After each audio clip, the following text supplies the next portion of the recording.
à tous, bienvenue dans le podcast L'attachement en pratique, le premier podcast francophone entièrement dédié à la théorie de l'attachement et ses applications cliniques. Que vous soyez professionnel de santé mentale ou du social, ou simple curieux, ce podcast est pour vous si la théorie de l'attachement vous intéresse.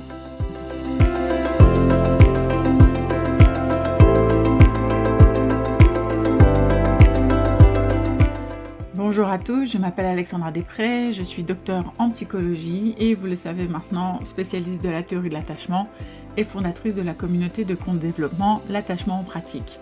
Merci d'être avec nous aujourd'hui sur ce nouvel épisode de ce podcast et de nous écouter. Nous avons toutes les semaines de nouveaux auditeurs et de nouveaux membres à la communauté et ça nous fait vraiment très plaisir. Je vous propose aujourd'hui une conversation avec Daphna Lender qui est une personne renommée aux États-Unis, formatrice Theraplay, formatrice au Dyadic Developmental Psychotherapy et donc très habituée des applications de l'attachement, la théorie de l'attachement en pratique. Et elle va nous parler de comment amener les enfants à coopérer en consultation, notamment quand il s'agit d'aborder des sujets difficiles avec les enfants. Voilà, je vous laisse à cette conversation et je vous retrouve après.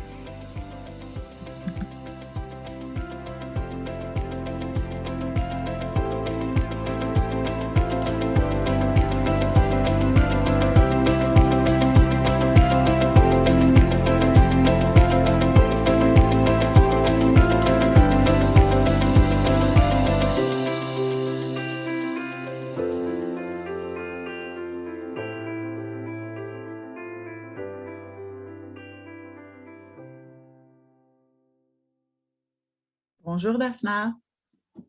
Bonjour Alexandra. Comment vas-tu? Je vais bien, très bien, merci. Je suis contente d'être avec toi. Alors merci Daphna d'être là. Merci de faire cet enregistrement en français parce que je sais que tu parles et que tu comprends bien le français, mais je sais aussi que c'est plus fatigant quand on est dans une autre langue. Oui. Ça demande un effort. Et comme à chaque fois qu'on travaille ensemble, tu n'hésites pas à me demander de traduire si tu as besoin. Ah, sans doute, tu vas m'aider. Alors, j'ai juste rappelé, puis tu me diras un petit peu comment on s'est rencontrés. En fait, on s'est rencontrés il y a un petit moment déjà et tu as été ma formatrice pour le Theraplay. Et puis, au fur et à mesure de la vie, on s'est reconnecté, déconnecté, reconnecté dans les formations. Et puis maintenant, tu viens régulièrement travailler avec moi et Jocelyne pour des formations en français. On mettra le lien vers ces formations dans la description du podcast. Aujourd'hui, en fait, la première chose que je voudrais te demander, c'est que tu me racontes un petit peu ton parcours de professionnel et où tu en es aujourd'hui. OK. J'ai commencé comme une social worker et ça, c'est un mot, un titre, je ne sais pas comment on dit en français. Alors, je pense que l'équivalent, c'est assistant social, mais que la fonction de social worker au sens anglo-saxon, elle est un peu différente de la fonction d'assistant social en France ou en Belgique. Et je suis devenue thérapeute après, mais quand j'ai commencé, ça fait 24 ans. Il y a 24 ans, j'étais dans un boulot où j'aurais dû prendre les enfants qu'ils habitaient pendant 2 ans dans un pouponnière. Et ils avaient l'âge de 6 ans jusqu'à 12 ans. Et ils étaient dans un pouponnière pour les grands déjà, c'est des enfants grands. Parce que... On parle de foyer alors pour les enfants. Comment ça s'appelle? Alors pour les bébés, c'est des pouponnières Oui. et pour les plus grands, on parle de foyer. Foyer, oui. Et la tâche que j'aurais dû faire, c'est de prendre ces enfants après 2 ans. Je trouvais une famille d'accueil qui peut les garder jusqu'à l'âge de 18 ans, 21 ans. et aider à la famille de les accueillir et de faire en fait la thérapie dans la famille, dans le cadre de famille à la maison pour leur aider. Mhm. C'était une tâche impossible. C'était super pénible et j'avais le sens que j'ai toujours j'ai raté mon boulot parce que, pas raté, j'ai failed, comment dit-on? Oui, échoué. Échoué. Parce que au début, des enfants, ils se débrouillaient assez bien, mais c'était juste une apparence, comme s'ils ils faisaient semblance que ça va, mais après 2 semaines, c'est tout, c'est tout tombé. Ça commençait à, euh, à échouer. Ça veut dire les enfants, avaient euh, peur, mais montrer leur peur comme des comportements assez destructifs. Et c'était vraiment, c'était étonnant pour les familles d'accueil. Ils ont essayé de se débrouiller avec l'enfant, mais après 3 mois ou 5 mois, mais le problème, c'est qu'on n'avait pas des outils pour la famille d'accueil. On n'était pas assez préparé. Ça veut dire on n'aurait pas donné les bons outils pour se débrouiller avec l'enfant. Et moi, j'ai pensé que c'était ma faute d'une manière ou l'autre. Et j'ai pensé, OK, bah, peut-être c'est moi qui n'ai pas, j'ai pas je suis pas assez douée pour être une thérapeute.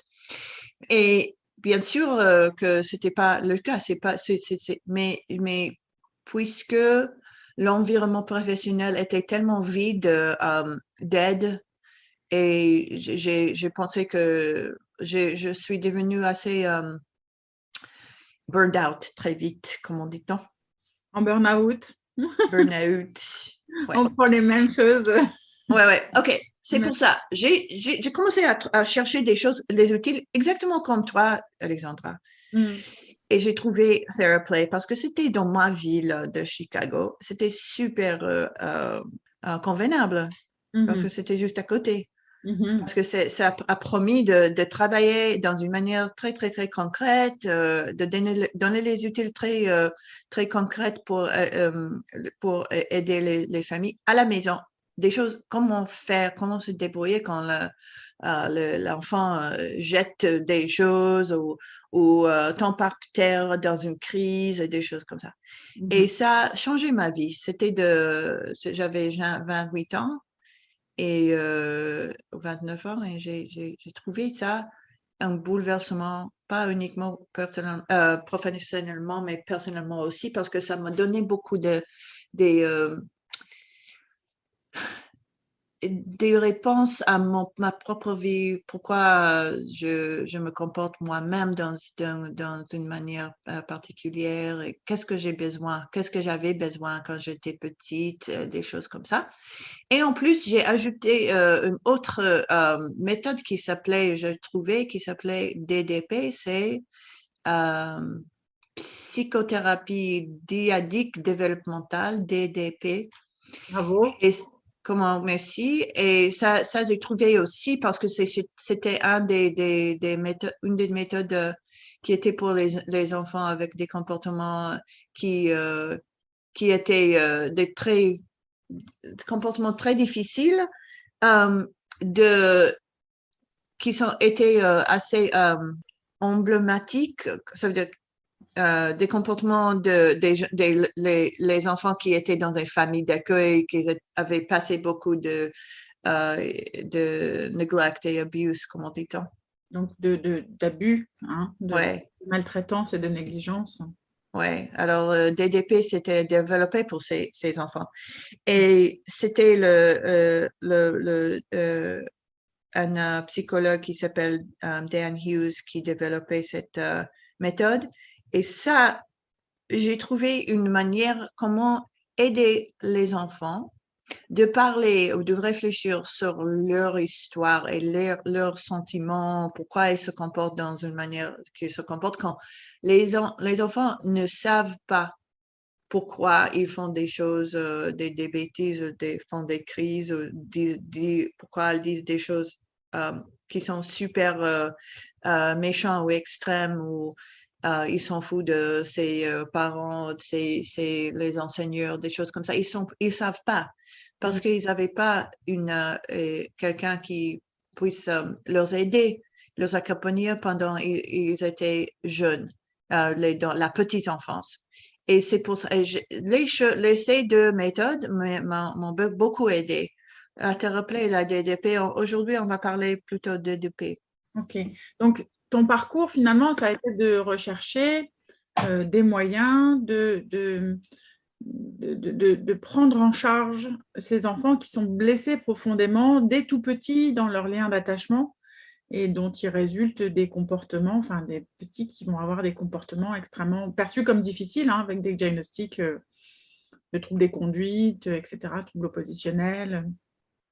Et donc le DDP était rappelé comme outil. Alors aujourd'hui, justement, l'idée, c'est un peu de parler spécifiquement de ces enfants et surtout de parler de comment les faire coopérer en thérapie, parce qu'on sait bien, alors peut-être tu nous en diras un peu plus, ce qui est important, c'est qu'ils puissent avoir un narratif cohérent de leur vie, mais simultanément, ils n'ont pas forcément envie de nous parler de ce qui ne va pas. Ils n'ont même pas envie d'être en session thérapeutique, d'abord parce qu'ils ne sont pas fous, et puis que les grands les ennuient un peu beaucoup, voire les effraient. Donc, est-ce que tu peux nous parler un petit peu de voilà, comment toi tu travailles tout ça? D'abord, pourquoi c'est important d'amener ces enfants à parler de ce qui a été difficile dans leur vie? OK, je veux juste te dire avant, Alexandra, je pense que tu seras d'accord avec moi, que même si j'ai commencé avec les enfants qui avaient des histoires très difficiles, avec des comportements super difficiles, j'ai découvert assez vite que ça marche très bien pour les familles normales, quoi, qui ont des petits problèmes. Bien sûr. Ces petits problèmes, c'est pas petit pour leur vie, c'est les problèmes relationnels très pénibles. Ça arrive qu'il y a des grandes ruptures dans l'attachement ou dans les relations. C'est super pénible même pour le parent et l'enfant. Ça arrive que les enfants, ils s'en foutent de ses parents, ils les écoutent pas, ils veulent pas être avec eux. Les parents, ils trouvent qu'ils sont super pourquoi je suis super, je me fâche super beaucoup de mon enfant. Je l'aime, je l'aime, je l'aime, mais je l'aime pas. J'aime bien pas être dans avec lui. Et tu sais la différence. I love him, but I don't like him. Oui, c'est sûr qu'en français c'est plus compliqué. C'est d'aimer son enfant réellement, mais pas être bien en sa présence, en fait. Oui. Et ça, cette méthode, ces méthodes travaillent pour les familles qui sont moins extrêmes aussi. Ça, je veux vraiment dire aux thérapeutes qui écoutent, parce que vous pouvez choisir des choses qui sont relevant à vos familles avec qui vous travaillez, mais c'est pas juste pour les cas extrêmes. Oui. Et donc, du coup, si on revient, donc, pourquoi, selon toi, c'est important de faire attention à comment on va demander aux enfants de parler de ce qui s'est passé de difficile dans leur vie? Pourquoi c'est important qu'ils finalement puissent partager avec nous ces choses-là? OK, oui. Alors, premièrement, je veux dire, nous, comme des humains, et nous ne savons pas pourquoi nous sentons dans une manière, pourquoi on se comporte dans une manière spécifique. Moi non plus, je ne sais pas. Pourquoi, par exemple, pourquoi le matin, je jure que je vais pas manger des gâteaux et le soir, je mange les gâteaux. OK? Oui, Je veux. c'est une très bonne Pourquoi? question. Ouais. Pourquoi je dis, OK, avec mon partenaire, je ne vais pas hurler quand il me fâche. Je vais parler dans une manière calme et je hurle quand même. OK? Mm, Et moi, je suis un adulte. mm. Mais OK. On demande aux enfants d'expliquer leur comportement comme s'ils sont des petites, comme ils sont un ordinateur, like, une machine. Explique-moi pourquoi tu fais des choses comme ça. Pourquoi tu n'as pas rangé tes affaires, tu n'as pas fait tes devoirs, pourquoi tu as parlé dans une manière impolie à ta Maîtresse. maîtresse. Mm. OK. Quand tu demandes une, des questions comme ça, il y a un très grand stress. C'est comme beaucoup de pressure, comme on dit-on. Beaucoup de pression. Pression, Oui. expliquer Mm. des comportements bizarres c'est très difficile à expliquer. Et ça fait beaucoup de honte quand, d'abord, je ne sais pas pourquoi j'ai fait ça, parce que j'ai des conflits dans mon cerveau, dans mon cœur, dans mon esprit. J'ai des conflits. Je veux être un bon garçon, mais j'ai beaucoup je me fâche beaucoup et je fais pas confiance aux adultes. Je ne sais pas pourquoi. OK. Mais à la fois, j'ai le sentiment d'être un peu fou. Je ne sais pas. J'ai de conflits et c'est très, très, c'est très confusing. OK? Euh, Comment dire? Ça me Ouais. met dans la confusion. Dans la confusion, dans mon esprit, dans mon cerveau. OK? Et il y a quelqu'un à l'extérieur qui demande une question dans une manière assez euh, Péremptoire. pointée. Oui. Comment? Péremptoire. Ouais. Qui te dit. Oui, C'est comme un ordre un peu. pourquoi tu fais ça? Mm. OK? Pourquoi tu faisais pas tes devoirs? Pourquoi la maîtresse m'a appelé cet après-midi pour dire que tu faisais des bêtises à l'école, des choses comme ça. Et alors, déjà, l'enfant a un autre problème. Le deuxième problème, c'est que je dois expliquer et je ne peux pas. Et je sais que mon parent me regarde comme si, toi, tu dois avoir une bonne raison. Mm. Et l'enfant, il a honte. Il pense qu'il est bête, qu'il est stupide ou qu'il est mauvais dans son cœur. Et ça, c'est un phénomène universel Ouais. des humains. OK? Daphna, tu crois que malgré nous, dans les sessions de thérapie, on peut reproduire ça des fois avec les enfants? Ah oui, parce que déjà, OK, alors moi, je fais des séances avec l'enfant et avec le parent aussi, parce que je fais la thérapie familiale. Et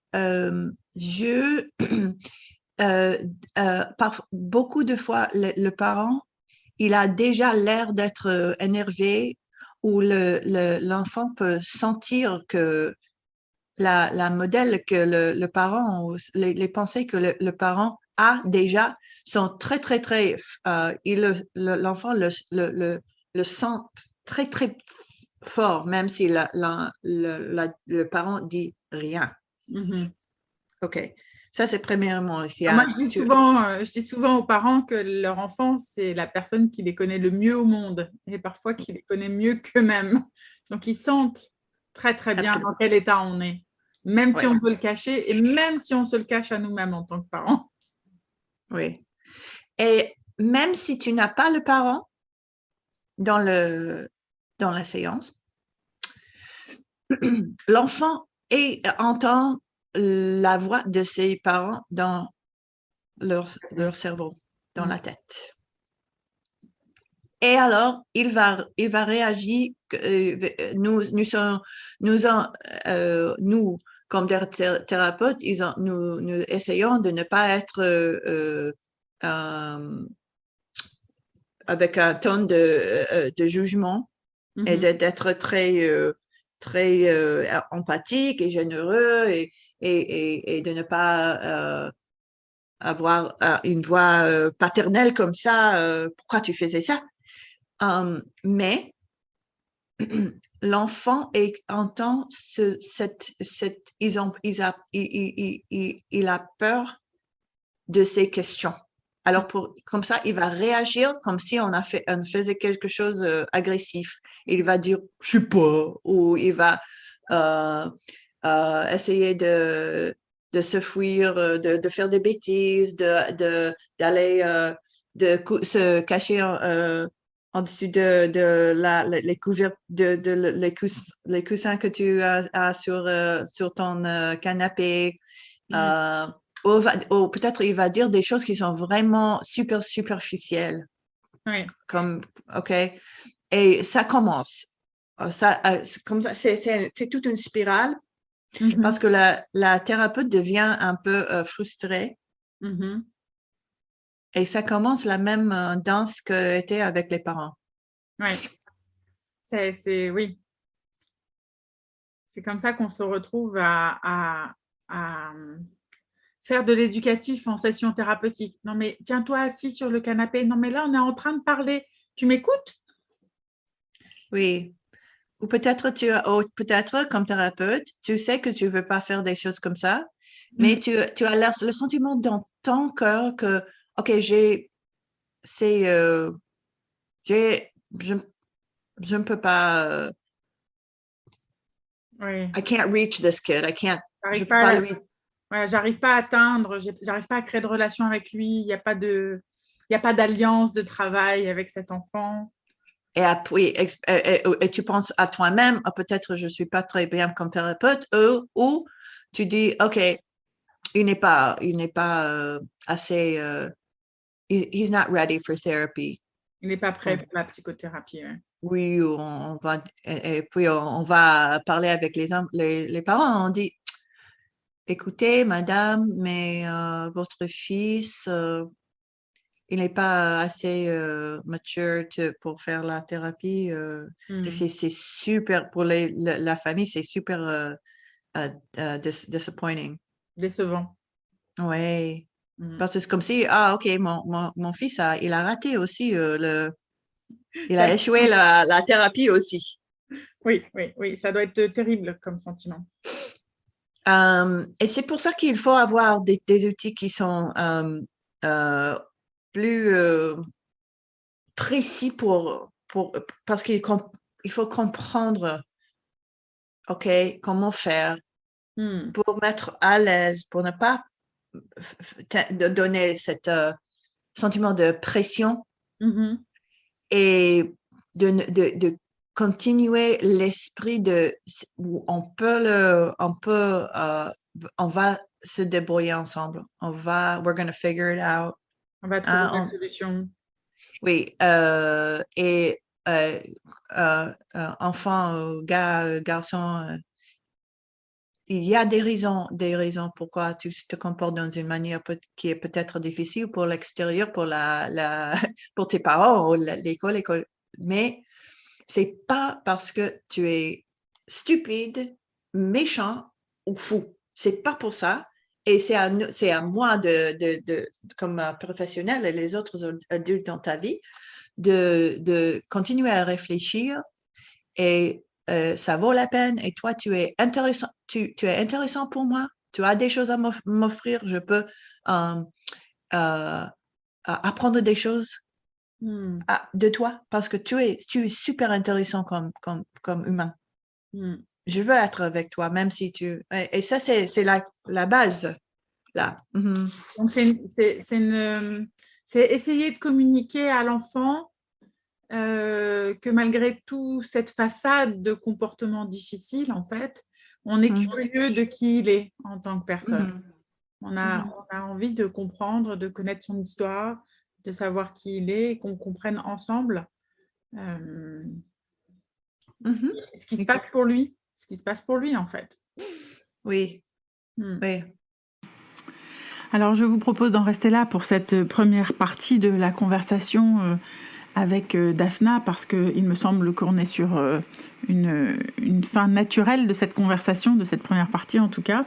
Daphna nous a un peu parlé de son parcours, de pourquoi elle s'est intéressée à ces outils attachement informé que sont le Theraplay et la psychothérapie dyadique développementale quand elle a été confrontée à ces enfants en grande difficulté relationnelle et un sentiment de un peu d'échec professionnel.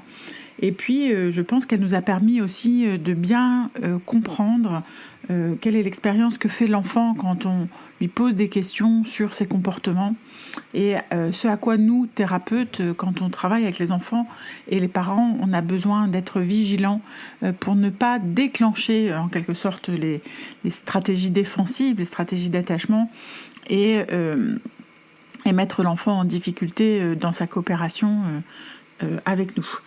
Et donc c'est toute la question finalement de construire l'alliance de travail avec un enfant qui fondamentalement n'a pas eu que de bonnes expériences avec les adultes. Donc dans la deuxième partie de la discussion qui sera publiée dans quelques temps, Daphna nous exposera la technique en elle-même, comment elle travaille. Et donc je vous invite à nous suivre. Et puis je vous remercie aussi d'avoir écouté cet épisode. Vous pouvez bien entendu toujours écouter aussi les épisodes précédents. Et puis si vous avez des questions, vous pouvez nous les poser soit dans les commentaires sur le site du podcast, soit dans la communauté apprenante, en vous inscrivant sur la communauté. Il y a un forum spécifiquement dédié au podcast et vous pouvez là bien sûr venir nous demander des renseignements, des questions, des ressources et on se fera un plaisir d'y répondre. Voilà, je vous dis à bientôt et merci de nous avoir écoutés.